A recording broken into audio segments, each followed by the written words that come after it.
तीन भुवन में सार, वीतराग विज्ञानता, शिव स्वरूप शिवकार, नमः त्रियोग संहारिके।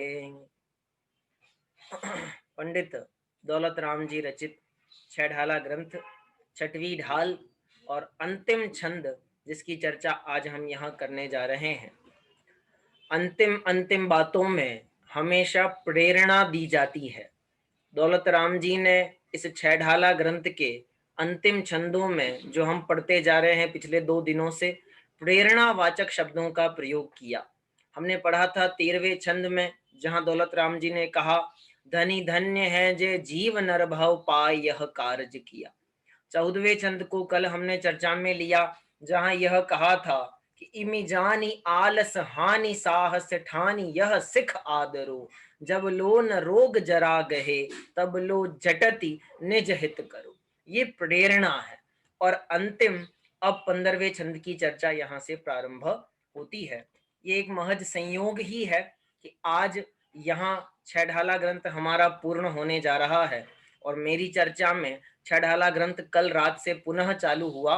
अलग एक कक्षा और चलती है, उसमें छह ढाला ग्रंथ पुनः चालू हो चुका है और स्मारक से चलती है, तो उसमें पहली ढाल की चर्चा कल हमने प्रारंभ की थी। यहाँ इस छह ढाला ग्रंथ की एक बहुत अच्छी विशेषता जो कल मेरे ध्यान में आई, तो वो आपको बताना चाहूंगा। जब हमने पहला छंद इस छह ढाला ग्रंथ का पढ़ा था, जिसमें मंगलाचरण करते हुए दौलत राम जी ने वीत राग विज्ञानता को नमस्कार किया। तीन भुवन में सार, वीत राग विज्ञानता, वीत राग विज्ञानता को नमस्कार किया। यहाँ भी वीत राग की चर्चा है।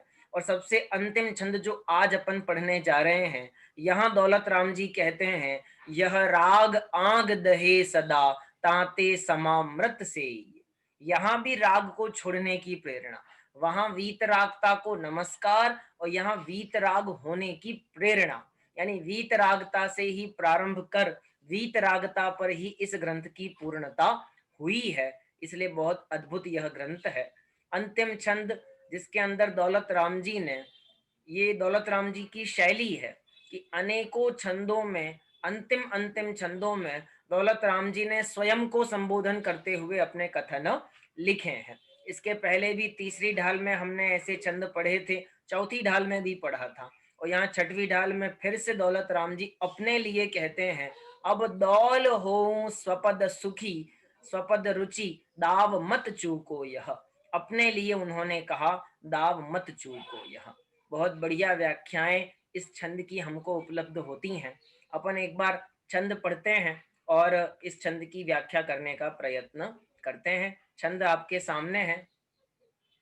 यह राग आग दहे सदा, ताते समामृत से ये, चिर भजे विषय कषाय, अब तो त्याग निज पद वे ये। कहार च्यो पर पद में न तेरो, पद यह क्यों दुख सहे। अब दौल हो सुखी स्वपद रचि, दाव मत चूको यह। राग आग दहे सदा, यह राग कैसा है, आग के समान है और अग्नि की समीपता दाह उत्पन्न करती है, जलन पैदा करती है।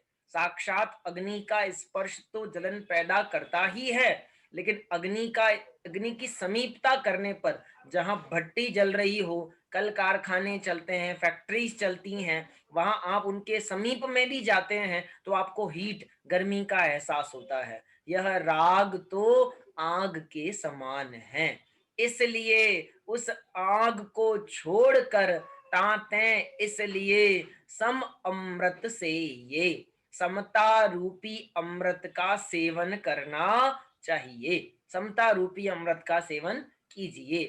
चिर, चिर माने बहुत काल से, अब तक अनादि काल से भजे विषय कषाय, विषय कषाय में ही तो फंसा है।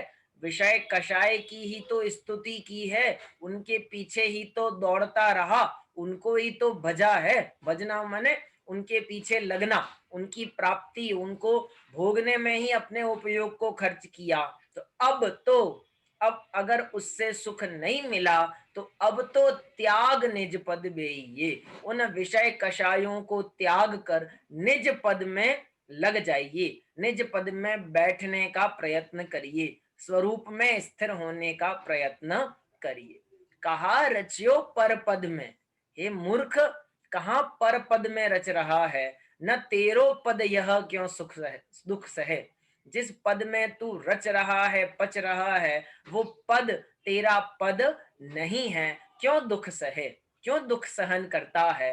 अब डोल हो सुखी स्वपद रची, दाव मत चूको यह। हे दौलत राम, अब कैसा हो जा। हे दौलत राम, अब तुझे यदि सुखी होना है तो स्वपद रची, अपने पद में रच जा, अपने पद में मग्न हो जा। उससे क्या होगा, तो उससे सुखी हो जाएगा। ये मौका कब मिलेगा, तो कहते हैं दाव मत चूको यह। ये मौका जो अभी मिला है, ये दाव, ये मौका, ये चांस, ये चूकने लायक नहीं। इस तरह ये 15वां छंद है। एक बार संक्षेप में अर्थ देख लीजिए। यह राग रूपी आग सदैव जलाती है, इसलिए समता रूपी अमृत का सेवन करना चाहिए। चिर भजे अनादि काल से अब तक अपने उपयोग को विषय कषाय में ही खर्च किया है, और अब उन विषय कषायों से हटकर अपने उपयोग को, विषय कषायों को त्याग कर अपने उपयोग को निज पद बेइये, अपने में लगाना चाहिए। अर्थात अपने में, इस अपने स्वरूप में ही अपने को मग्न होने का प्रयत्न करना चाहिए। फिर कहते हैं कहा रचियो पर पद में, हे मूर्ख, कहाँ पर पद में रचा पड़ा है। क्यों पर पद में अपने को, यानी पर द्रव्यों की आसक्ति में, उनको भोगने के परिणामों में क्या करता है कि वो रचा पचा है। तो कहते कहा रचियो पर पद में, न तेरो पद यह क्यों दुख सहे। जिस पद में तू रच रहा है, ये पद तेरा पद नहीं है, इसलिए क्या कर, इसलिए अब दौल हो सुखी स्वपद रचि, दाव मत चूको यह। हे दौलत राम, अब क्या कर, इस पद को छोड़कर अपने स्वपद में रच जा, तो तेरे को सुख की प्राप्ति हो जाएगी। इस तरह ये 15वां छंद है। इसमें बहुत बढ़िया दो व्याख्याएं जो मुझे ध्यान में आती हैं, वो मैं आपको बताने का प्रयत्न करूंगा। सबसे पहले अपन एक शब्द की तरफ चर्चा करते हैं। जैसे लिखा है राग आग दहे, तो केवल राग को ही आग क्यों कहा, द्वेष को क्यों नहीं कहा, मोह को क्यों नहीं कहा, कषाय को क्यों नहीं कहा, पाप को क्यों नहीं कहा, राग को ही क्यों लिखा। अगर हम 25 कषायों के नाम जानते हैं, है ना, जो अनंतानुबंधी की आवाज लो आ रही है, ऐसा अलका जी का कहना है। मेरे यहाँ से आवाज शायद कंप्लीट, हाँ बराबर है बिल्कुल। जो 25 कषाएं हैं, अनंतानुबंधी आदि, चार चौकड़ी यानी 16, और उसके साथ में 9 कषाय, तो 25 कषायों में से 13 कषाय राग रूप हैं और 12 कषाय द्वेष रूप हैं, यानी प्रबलता राग की ज्यादा है। और दूसरी बात, यदि हम किसी वस्तु में राग करते हैं तो सहजपने अन्य वस्तु में हमारा द्वेष रहता है, यानी एक के प्रति आसक्ति दूसरे के प्रति अनासक्ति या विराधना का भाव शोभित करती है। और राग और द्वेष दोनों मोह की संतान है, मोह की संतान है। कषाय और पाप ये सब इसी का विस्तार होता जाता है। राग द्वेष का ही विस्तार है कषाय, और उन्हीं का विस्तार है पापादि व्यसनादि क्रियाएं। मूल पने से राग कहने से केवल हमको राग का ग्रहण नहीं करना है, मोह, राग, द्वेष, इन सब का ग्रहण इस एक शब्द के अंदर हो जाता है। इनको दहने वाला क्यों कहा, जलाने वाला क्यों कहा, क्योंकि ये आत्मा का स्वभाव नहीं है। और आत्मा जब तक राग करता रहता है, राग परिणामों में रत रहता है, तब तक आत्मा सुखी नहीं रहता, दुखी रहता है।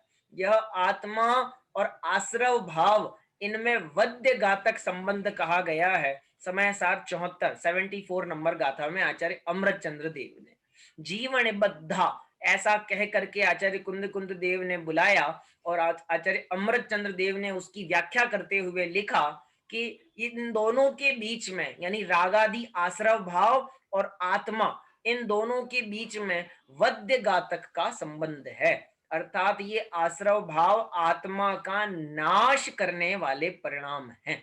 इसलिए क्या करो, यह राग आग दहे सदा, ये आग है जलाने वाली है, इसलिए सम अमृत सेवन करो, समामृत का सेवन करना चाहिए। एक बार अपन ने इसकी चर्चा पहले की है। समता संहारे थुति उचारे, उसके जस्ट अगला वाला जो छंद आया था वहां उसकी व्याख्या आई है। अरि मित्र महल मसान कंचन कांच निंदन थुतिकरण अर्गावतारन असी प्रहारन मैं सदा समता धर्म। इन दोनों परिस्थितियों में जो विपरीत होती हैं, कोई साता का उदय रूप है, कुछ असाता की उदय रूप है, उन दोनों परिस्थितियों में कैसा रहना, समता भाव से रहना, एक निष्ठ होकर के रहना, ये है समामृत का सेवन करना। चाहे जैसा उदय आ जाए, हम उदय की अपेक्षा नहीं रखते। आप जानते हैं, जब जैनामनाय में सल्लेखना की चर्चा आती है तो सल्लेखना के 5 अतिचार बताए गए हैं। जीविताशंसा, मरणाशंसा, मैं दो की ही बात करता हूं खाली, जीविताशंसा और मरणाशंसा। क्या अतिचार हैं सल्लेखना के? सल्लेखना शब्द आप सब परिचित होंगे, समाधि मरण। उस जीव को यदि जीने की इच्छा हो जावे तो भी दोष है, और मरने की इच्छा हो जावे तो भी दोष है। जीविताशंसा ये भी दोष, और मरणाशंसा ये भी दोष। अरे मरने के लिए ही तो समाधि ली है उसने। अरे नहीं, मरने के लिए समाधि नहीं ली है, मरणांत काल में अपने परिणामों को सुधारने के लिए समाधि ली है। लेकिन समाधि ले ली, सल्लेखना ग्रहण कर ली, और आयु शेष है और मरण नहीं होवे, तो आकुलता नहीं करे कि मैं मर जाऊं, मैं मर जाऊं, मैं मर जाऊं। और कदाचित रोगादि ठीक हो जावे तो ये आकुलता नहीं करे कि मैं और जीऊं और जीऊं। दोनों प्रकार के परिणामों से रहित, न तो जीने की इच्छा और न मरने की वांछा, दोनों का त्याग कहा है। बिल्कुल इसी तरह राग शब्द में दोनों गर्भित लेना, राग भी और द्वेष भी, दोनों वहां पे समझना, और उनका त्याग करने पर समता रूपी अमृत से जो जैसा उदय आ रहा है उसको उस रूप ग्रहण करना चाहिए। फिर आगे कहा, चिर भजे विषय कषाय, अनादिकाल से इसमें ही तो रुले हैं। कब से? अब इसकी चर्चा में करने जाऊं तो इसकी चर्चा इसकी यदि मैं चर्चा करने जाऊं तो समय सार के अनेकों कलश यहाँ पे उद्धरण के रूप में दिए जा सकते हैं, जहां आचार्य देव ने इस विषय की चर्चा की है अनादि काल से। आप पढ़ें समय सार गाथा क्रमांक 4, क्या लिखा है आचार्य कुंद कुंद देव ने। स्पष्ट शब्दों में आचार्य कुंद कुंद देव लिखते हैं, काम भोग बंधन की कथा तो अनादि काल से सुनी है, श्रुत परिचित और अनुभूत है, सुध परिचिदानुभूदा सवस्वी काम भोग बंध कहा। काम भोग बंधन की कथा तो अनादि काल से सुनी है, अनुभव की है, परिचित है, लेकिन पर से जुदा एकत्व की अनुभूति केवल सुलभ ना, केवल अपने स्वरूप की प्राप्ति का प्रयत्न कभी नहीं किया। ये है अलग। ये बात यहाँ दौलत राम जी लिख रहे हैं, चिर भजे विषय कषाय, भव वन में जी भर घूम चुका, कण कण को जी भर भर देखा, तृष्णा की खाई खूब भरी। ये सब इसी के अंदर से निकलने वाले वाक्य हैं। फिर आगे लिखा, अब तो त्याग निज पद बेइये, जब एक ही तरह से काम करने पर कार्य की सिद्धि ना होवे तो उसे दूसरा उपाय करना चाहिए कि भाई ये कोशिश करते करते बहुत टाइम बीत गया, अब तो इसको छोड़, अब तो दूसरा उपाय कर, तेरे को दिख रहा है ना सामने कि ये करने से तेरा नुकसान हो रहा है, तो इस काम को करना छोड़ दे। अब तो निज पद बेइये, अब तो दूसरा काम करने बैठ जा। कहाँ बैठ जा? अपने पद में। बहुत सुंदर कलश आचार्य अमृतचंद्र देव का समय सार में आया है, जिसका पूरा पूरा भाव ये तीसरी पंक्ति में दौलत राम जी ने लिया है। मूल में कलश है।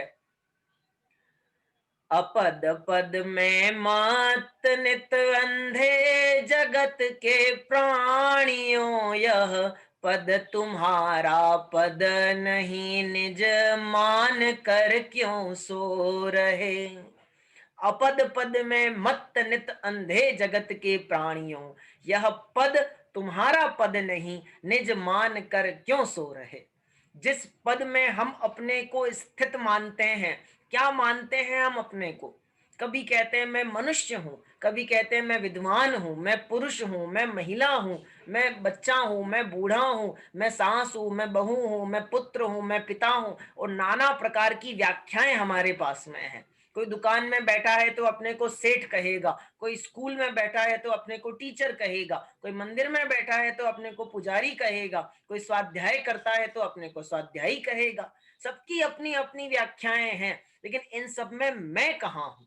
मैं कौन हूं इन सब के अंदर? ये सारे पद जहां हमने अपने को मान रखा है, ये एक भी पद हमारा पद नहीं है, लेकिन हमने अपना परिचय आज तक इन्हीं के माध्यम से किया है।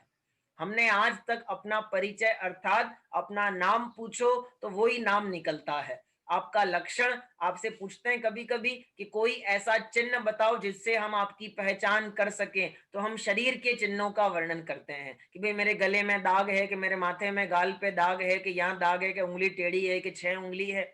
हम सारे लक्षण जो बता रहे हैं वो शरीर के, शरीर का जो स्वरूप है वो हमने अपना स्वरूप माना है। ये है अपद पद में मत्त हो जाना। जो तुम्हारा घर नहीं है, तुम्हारा कपड़ा नहीं है, तुम्हारी जगह नहीं है, उस जगह बैठकर अपने आप को कैसा मान रहे हो? मस्त मान रहे हो। ये दौलत राम जी यहाँ पे कहते हैं, कहा रच्यो पर पद में। ये मूर्ख कहाँ पर पद में रचा पड़ा है? ये पद तुम्हारा पद नहीं है। पद का मतलब जगह, पद का मतलब पदवी, वो मर्यादा, वो स्थान जहां हमने अपने को स्थित माना है, वो पद हमारा पद नहीं है। और अनादि काल से हमने आज तक जीव अजीव और सात तत्व संबंधी भूल के कारण से उन अन्य पदों में ही अपने को स्थित माना। माना कि लोग ने हमारा सम्मान कर दिया, कदाचित किसी ने 2-4 मालाएं पहना दी, उपरने ओढ़ा दिए, तिलक लगा के पगड़ी पहना दी, तो हम अपने आप को मानने लगे मैं बहुत बड़ा, अखबार में मेरा फोटो आ जाएगा। क्या हो जाएगा इन सब चीजों से? ये पद हमारा पद नहीं है। क्या पगड़ी वाला मैं, माला वाला मैं, उपरना वाला मैं, कौन हूं मैं इनमें से? तो मैं कौन हूं इस प्रश्न का उत्तर नहीं आता, इसलिए जो कुछ दिखता है उसके अंदर अपने को स्थापित कर लेता है। फिर आगे लिखते हैं, कहाँ रच्यो पद पद में, न तेरो पद यह क्यों दुख सहे। कैसा मूर्ख आदमी है, मतलब वो काम कर रहा है जो तेरा काम नहीं है, और उसको करते करते बहुत दुख उठा रहा है, तो कहते क्यों दुख सहे, क्यों दुख भोग रहा है। बहुत सुंदर एक कहावत बुंदेलखंड यानी मध्य प्रदेश के एक क्षेत्र में चलती है। दादा अनेकों बार दृष्टांत में देते हैं। एक किसान था, सब लोगों ने अपने बीज बो दिए, फसल होने लगी, और एक किसान ने सबसे लास्ट में बीज बोए, उसकी फसल सबसे लास्ट में निकलने लगी, मतलब उगी। तो लोगों ने पूछा कि भाई तुम्हारी फसल सबसे लास्ट में क्यों पैदा हुई? तो वो कहता है कि भाई मैंने सब जगह बाजार में बीज ढूंढे पर कहीं नहीं मिले, तो मैंने घर से ही बीज निकाल करके बो दिए। कहते अरे मूर्ख आदमी, जब तेरे पास घर में बीज थे तो तू बाजार में ढूंढने क्यों गया? है ना? मतलब जब तेरे पास सब कुछ है, तो जिस सुख को तू बाहर में खोज रहा है वो सुख तो तेरे पास है ना। तू सब जगह से हार कर अपने पास आता है, सब जगह से थक हार के अपने पास आता है। इतना प्रयत्न बाहर में करता ही क्यों है? इसीलिए कहना पड़ा, अचरज है जल में रहकर मछली को प्यास है। ये जिसमें रहता है उसमें रह करके तू प्यासा, अनंत सुख का निधान होने के बाद भी तो दुख का भोग करता है, इस बात पे हमें बड़ा आश्चर्य है। और उसके बाद अंतिम पंक्ति तो हमें पृथ्वीराज चौहान की याद दिलाती है। आप लोगों ने नाम सुना ही होगा, हमारे राजस्थान के अजमेर क्षेत्र के हैं पृथ्वीराज चौहान, जिन्होंने मोहम्मद गौरी के साथ युद्ध किया था। और आप लोग कभी अजमेर जाएं तो अजमेर के रेलवे स्टेशन के बाहर की तरफ में ये पंक्तियां लिखी हुई है ना। पृथ्वीराज चौहान का एक कवि था, भाट चारण कवि, जिसका नाम था चंद्रवरदाई। और चंद्रवरदाई और पृथ्वीराज चौहान को जब बंदी बना लिया गया तो पृथ्वीराज चौहान को शब्द भेदी बाण चलाने की कला आती थी कि कोई शब्द सुने उस अनुसार आंखों पे पट्टी बांध करके भी वो तीर चला सकते थे। तो मोहम्मद गोरी ने ये देखने के लिए पृथ्वीराज चौहान की आंखों पर पट्टी बांधी और निशाना लगाने के लिए कहा। तो उस चंद्रवरदाई कवि ने निशाना लगाते हुए निशाना पृथ्वीराज चौहान को समझाया शब्दों में, 4 बांस 24 गज अंगुल अष्ट प्रमाण, ता ऊपर सुल्तान है मत चूको चौहान। आपने सुना होगा कभी, उन्होंने बता दिया कि जहां आप बैठे हो राजा, वहां से 4 बांस 24 गज और 8 अंगुल की दूरी पर सुल्तान बैठा है और आपके पास तीर है, दाव मत चूको। ये मौका जो आपको मिला है, तो लिखा क्या, मत चूको सुल्तान, हे राजा ये मौका दोबारा मिलने वाला नहीं है। उसने आपके हाथ में तीर कमान पकड़ाई है, आपके हाथ में, आपको मौका मिलता है तो चूकने लायक नहीं है। बिल्कुल इसी तरह मानो दौलत राम जी हमें यहाँ पर कहते हैं, दाव मत चूको। यह क्यों नहीं चूके, याद कर लेना पहली ढाल में जो वर्णन किए थे कि कहां से निकला है, काल अनंत निगोद मजार, बीत्यो एकेंद्रिय तन धार। फिर क्रम क्रम से सारे स्वरूप, निकसी भूमि जल पावक भयो, स्थावर पर्याय में आया, वहां से निकला तो क्या कहा, दुर्लभ लही ज्यों चिंतामणि। जैसे चिंतामणि का मिलना दुर्लभ है, वैसे ही त्रस पर्याय का मिलना दुर्लभ है। त्रस पर्याय में लट पिपील अली आदि शरीर, भव भव धरियो सही बहु पीर, अनंतों बार ऐसी पर्याय में पैदा हुआ। फिर आगे चला, असैनी पंचेंद्रिय पशु हुआ, सैनी पंचेंद्रिय पशु हुआ, कभी निर्बल हुआ, कभी बलवान हुआ, वद बंधन आदिक दुख गने, कोटि जीवते जात न भने। और वहां से आगे निकला तो जाके ऐसा लिखा है कि कभी महापुण्य के उदय से मनुष्य पर्याय की प्राप्ति तुझे हुई है। महापुण्य का उदय है ना। अब समझो, मनुष्य पर्याय नहीं, उसमें भी जैन कुल मिला, श्रावक पर्याय मिली, जिनवाणी मिली, समझाने वाले मिले, समझ में आने योग्य बुद्धि, योग्यता, आजीविका, आरोग्य आदि सब मिला। ये सब क्या समझना, ये संयोग सबको नहीं मिलते, इसलिए दाव मत चूको। ये दाव चूकने लायक नहीं है। दाव का मतलब क्या होता है समझते हैं आप लोग। बच्चे वो गेम खेलते हैं ना, लूडो खेलते हैं, चंगा बित्ती आदि खेल खेलते हैं, तो उसमें एक एक की बाजी आती है, एक एक करके चांस मिलता है ना। उस चांस को ही सरल भाषा में कहते हैं दाव। शतरंज की चाल को भी कहा जाता है दाव। ये दाव है, मौका है, अवसर है, ये अवसर चूकने लायक नहीं है, ये मौका दोबारा मिलने वाला नहीं है, इसलिए दाव मत चूको। यह इस तरह ये दौलत राम जी हमें अपने आप को संबोधन करते हुए कह रहे हैं, अब दौल हो स्वपद सुखी स्वपद रची। हे दौल, यदि तुझे सुखी होना है तो कहाँ रच, स्वपद रच, अपने पद में रमण कर, और कहीं रमण करने की आवश्यकता नहीं है। यहीं से स्व समय पर समय की व्याख्या भी निकल के सामने आ जाएगी। जो पर समय में रत है वे मिथ्या दृष्टि हैं, पज्जय मूढ़ा ही पर समया, पर्याय मूढ़ जीव पर समय मिथ्या दृष्टि हैं। और जो अपने स्वरूप में रत, स्व समय में रत हैं, वे जीव सम्यक दृष्टि सम्यक ज्ञानी कहलाते हैं। बहुत सारी व्याख्या और निकल के यहाँ आती है। बहुत सुंदर ये कलश, जहाँ दौलत राम जी ने हमको यह प्रेरणा दी कि पर पद रमण करने योग्य नहीं है, निज पद ही रमण करने योग्य होता है। इस तरह ये 15वें छंद की व्याख्या अपेक्षित यहाँ पे हमने की। यहाँ आकर के 6 ढाला की 6वीं ढाल भी पूर्ण हो जाती है। लेकिन जैसा कि कवियों की परंपरा है प्रशस्ति लिखने की, आचार्य देवों ने भी अनेकों बार प्रशस्तियां लिखी हैं अपने ग्रंथों में, तो यहाँ दौलत राम जी ने भी अंतिम प्रशस्ति लिखी। अंतिम प्रशस्ति का अर्थ होता है कि ग्रंथकार यानी रचनाकार अपने ग्रंथ का, उसके रचना के समय का परिचय कुछ यहाँ पर देते हैं। तो उन्होंने ये अंतिम में एक प्रशस्ति लिखी है, इसको अपन पढ़ते हैं। एक नव वसु एक वर्ष की, तीज शुक्ल वैशाख, कर्यो तत्व उपदेश यह, लखी बुध जन की भाख। लघुधी तथा प्रमाद ते, शब्द अर्थ की भूल, सुधी सुधार पढ़ो सदा, जो पाओ भवकूल। सबसे पहले उन्होंने कहा कि मैंने ये छेड़ाला ग्रंथ कब पूर्ण किया, कब इसकी रचना कंप्लीट हुई।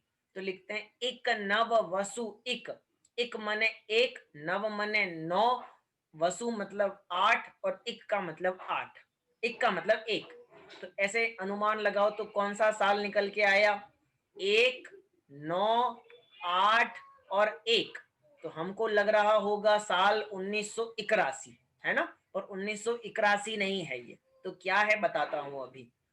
तारीख कौन सी थी, तो लिखते हैं तीज शुक्ल वैशाख, वैशाख का महीना, शुक्ल पक्ष और तीज का दिन, उस दिन ये ग्रंथ पूर्ण हुआ। करियो तत्व उपदेश यह, ये जो वर्णन पूरे तत्व की व्याख्या का मैंने किया वो कैसे किया, तो लिखते हैं लखी बुद्ध जन की भाख। बुद्ध जन जी आप सब जानते होंगे, दौलत राम जी की तरह ही एक और महाकवि हुए हैं बुद्धजन जी। उन बुद्धजन जी ने भी छेड़ाला नामक ग्रंथ की रचना की थी दौलत राम जी से पहले। तो दौलत राम जी ने उन बुद्धजन जी की छेड़ाला को पढ़ा, उसके विषय को समझा और उसी शैली में छह ढालों के माध्यम से उन्होंने भी यह ग्रंथ लिखा। सेम टू सेम कॉपी किया हम ऐसा नहीं कह रहे हैं, जैसा बुद्धजन जी ने लिखा वैसा ही दौलत राम जी ने भी लिखने का प्रयत्न किया। तो इन वो लिखते हैं लकी बुद्धजन की भाख, मैंने बुद्धजन जी की भाषा को पढ़कर समझकर ऐसा उपदेश करने का प्रयत्न किया। लघु धी, दौलत राम जी क्या कह रहे हैं, धी मतलब बुद्धि, और बुद्धि कैसी है मेरी, लघु, मैं अल्प बुद्धि वाला हूं। प्रमाद ते, मैं प्रमाद सहित हूं, तो इसलिए मेरी कम बुद्धि से, प्रमाद से यदि इस ग्रंथ की रचना करने में कोई शब्द और अर्थ की भूल रह गई हो तो सुधी अर्थात ज्ञानी जन सुधार पढ़ो सदा। ज्ञानी जन उन गलतियों को क्या करना, सुधार कर पढ़ना, जो पाओ भवकूल या जो चाहो भवकूल। कूल का मतलब किनारा, संस्कृत का हिंदी का शब्द है ये, इंग्लिश वाला कूल नहीं है ये। हिंदी में कूल का मतलब किनारा, भव का किनारा यदि चाहते हो, प्राप्त करना चाहते हो तो इन ग्रंथों का अध्ययन हमको करना चाहिए। ठीक है, इस तरह ये अंतिम प्रशस्ति है। इसमें 2-3 बातें मैं आपको और स्पष्ट करता हूं। सबसे पहले अपन बात करते हैं सन की। इक नव वसु इक, 1 9 8 1, ये लिखा है दौलत राम जी ने। लेकिन ये नहीं है, क्योंकि ये तो 1981 बनता है और 1981 तो अभी अभी गया। आप में से बहुत से लोगों का जन्म 1981 के बाद हुआ होगा, उन पहले हो गया होगा, है ना। तो इसका मतलब यहाँ ये 1981 तो नहीं है। तो क्या है, ये है 1891, 1891। ये कैसे निकलता है, संस्कृत में एक नियम है, अंका नाम वाम तो गति, अर्थात अंकों की गति उल्टी होती है। आप कोई भी शब्द उठा करके देखो, गणित का कोई भी लेटर, जैसे कि आप ऐसे कहते हैं ना अपन बहुत बार 18, 12, 42, तो इनमें अपन बार बार क्या कहते हैं 89, 86, 6 और 80, ऐसे ही बोलते हैं अपन 8 और 80। पर लिखते कैसे हैं, लिखते कैसे हैं, लिखने में 80 पहले आएगा कि 8 पहले आएगा, क्या पहले आएगा, पहले आप 89 लिख रहे हो, 9 और 80, तो पहले क्या आएगा, 80 पहले आएगा कि 9 पहले आएगा, सीधी सी बात है, 89 का मतलब पहले 80 का 8 और 89 में 9 आएगा बाद में। अब बोलने में तो शब्द में उल्टा है और लिखने में उल्टा है, तो जितने भी ये दहाई के शब्द हैं दो वाले, उन सब में ऐसा ही है। आप कोई भी शब्द उठा करके देख लो, सब में ऐसा ही रहेगा। आप कहोगे 91, 1 और 90, लेकिन लिखोगे कैसे? 90 पहले और 1 बाद में। अंका नाम वाम तो गति, अंकों की गति कैसी चलती है? उल्टी चलती है। इसीलिए जब हम गिनती करते हैं इकाई दहाई, तो कहां से करते हैं? रिवर्स गियर में, आगे से नहीं गिनते, हम पीछे से गिनते हैं, है ना। ये अंका नाम वाम तो गति का नियम है। इस हिसाब से 1 9 8 1, इसको पूरा का पूरा उल्टा कर देंगे तो निकल आएगा 1 8 9 1, यानी 1891। ये संवत है, विक्रम संवत 1891। अब उन्होंने वहां तो लिखा ही नहीं है कि विक्रम संवत है कि ईसवी संवत है, क्योंकि भारत देश में ईसवी संवत का प्रचलन केवल अंग्रेजों के काल में चलित हुआ, उसके पहले नहीं था। लेकिन 1891 में भी अंग्रेज थे, ऐसा नहीं कि नहीं थे, है ना। आप सब जानते हैं 1857 की क्रांति तो सब प्रचलित जानते हैं अच्छे से, लेकिन ये रचना उससे भी पहले की है।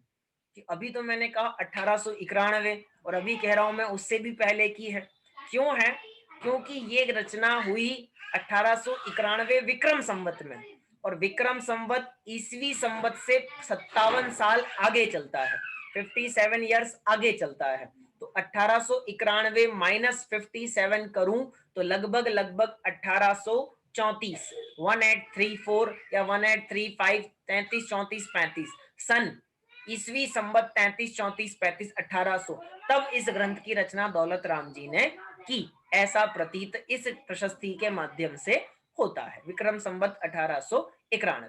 अब विक्रम संवत क्या होता है, ईसवी संवत क्या होता है, ये भी किसी को प्रश्न हो तो पूछ लेना। हाँ, मुझे डाउट था। चलिए बोलिए, रेखा जी कुछ बोलना चाह रहे हैं? हाँ, रेखा जी को कोई प्रश्न दिख रहा है मुझे, अलका जी का भी दिख रहा है। यूं कह रही हूँ कि पंडित जी ये भक्तामर की क्लास कहीं और चालू है आपकी? आ रही है, एक मिनट, हेलो, स्पीकर बंद है। हाँ, अब बोलिए। जय जिनेन्द्र। जय जिनेन्द्र। यूं कह रही हूँ भक्तामर की क्लास कहीं और है चालू आपके? अभी कहीं भी चालू नहीं है। तो ये छह ढाला का समय है, कांटेक्ट नंबर छह ढाला के जो चालू है वो कितने समय को आईडी वो नहीं है, वो ऐसे नहीं है, वो अलग से एक चलती है, कक्षाओं का ग्रुप है, उसमें चलता है अरहम पाठशाला के माध्यम से।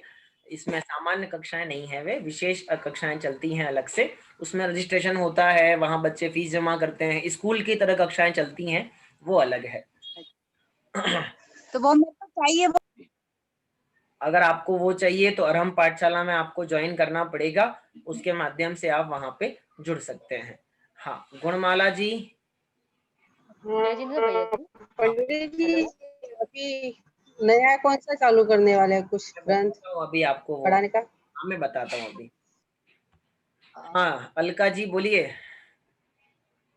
मुझे पूछना था, जब बहुत सारे सिचुएशन में ऐसा होता है कि ऐसा लगता है कि इग्नोर करना बेस्ट सोल्यूशन होता है, तो जो इग्नोर करते हैं वो द्वेष में आता है? नहीं, ऐसा नहीं है, इग्नोर करना द्वेष में शामिल नहीं है। आप अगर कषाय पूर्वक इग्नोर कर रहे हैं तो द्वेष में शामिल है, लेकिन आप इसलिए इग्नोर कर रहे हैं कि चलो ये सब दिमाग लगा के अपना उपयोग क्यों खराब करना, तो वो द्वेष में शामिल नहीं है। वो इग्नोर करना अच्छा उदासीनता में शामिल होता है, वैराग्य में शामिल होता है। बहुत सारे प्रश्न आपके हो सकते हैं, लेकिन मेरे को यहाँ घड़ी दिख रही है जो 2 मिनट का समय मुझे दे रही है। 2 बातें मुझे कहनी है जो फटाफट आप लोगों को बोल देता हूँ। 1834 मैंने बात बता दी आपको, 1891 दौलत राम जी ने लिखा है, विक्रम संवत। दूसरी बात, तीज शुक्ल वैशाख, यानी वैशाख महीने की शुक्ल पक्ष की तृतीया, अपन लोग इस तिथि को इस रूप में जानते हैं जिसका नाम है अक्षय तृतीया।